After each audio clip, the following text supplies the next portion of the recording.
It's time for the new Super Mario Bros. U review for the Wii U. Well, here we go. This is my first Wii U game to review, with many more Wii U titles to come. So, let's get started. If you've played New Super Mario Bros. Wii before, don't expect too much difference with this game. Now that's not a bad thing, since the Wii title was very fun.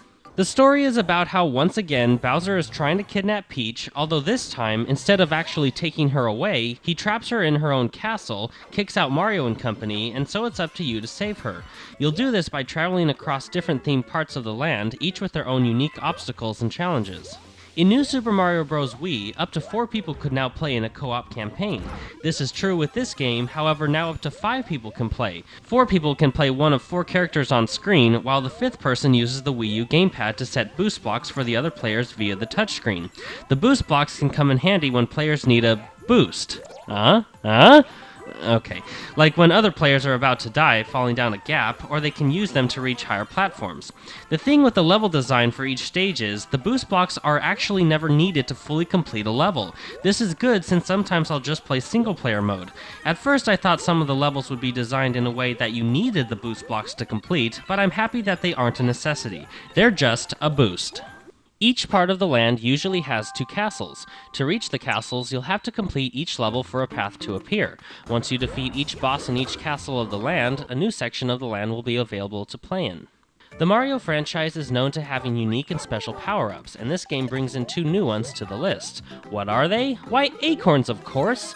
Acquiring the Super Acorn will add a flying squirrel suit to a character, which will allow them to glide down to the ground, and also gives them the ability to cling to walls for a short time. The other new item is a Power Acorn, which gives them the same ability, but also allows them to fly forever until a character takes damage.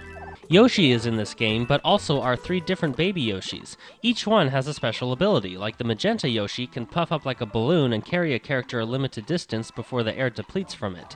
The blue Yoshi can spit out bubbles which trap and convert enemies into items, which, although fun, is really cheap, and the gold Yoshi can light up a room and also eat booze. And, whenever you hold a baby Yoshi, it will sing along with whatever tune is playing for a level. It's a Yoshi concert!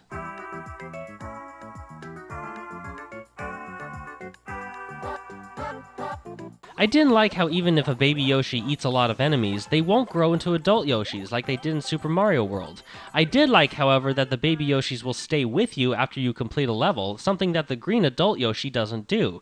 The level designs are great. The game starts out pretty easy, but then in later levels they can become quite difficult. Some of the levels really tried my patience. It may sound like I'm annoyed by this, but I love a good challenge, and that's something I found in the later levels of this game.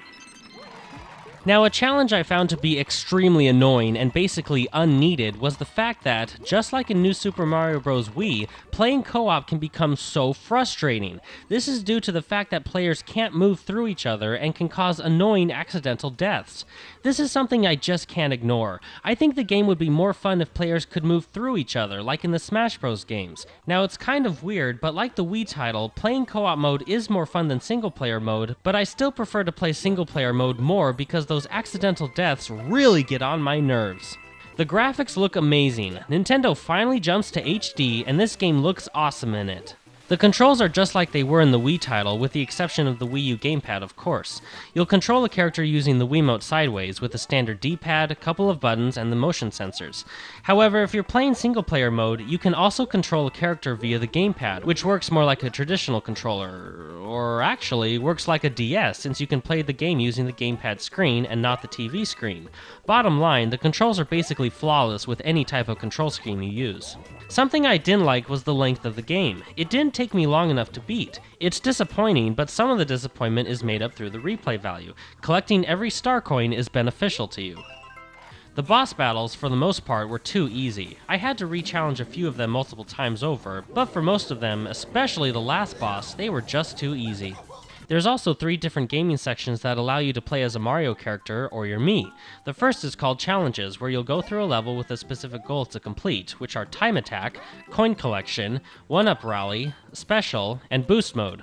The second section is Boost Rush, where more coins collected equals more speed, and the third one is Coin Battle, where you must collect more coins than your opponents to win.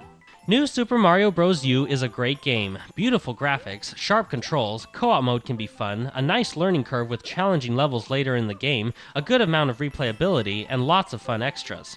However, even though I said co-op mode can be fun, it can also be very frustrating. The length of the game was kind of disappointing, and most of the boss battles were too easy. Overall, though, it's still a very fun game. I think it's better than the Wii's title and a great addition to the Mario franchise, as well as being a great launch title for the Wii U. This game gets a 4.25 out of 5 with a title of awesome.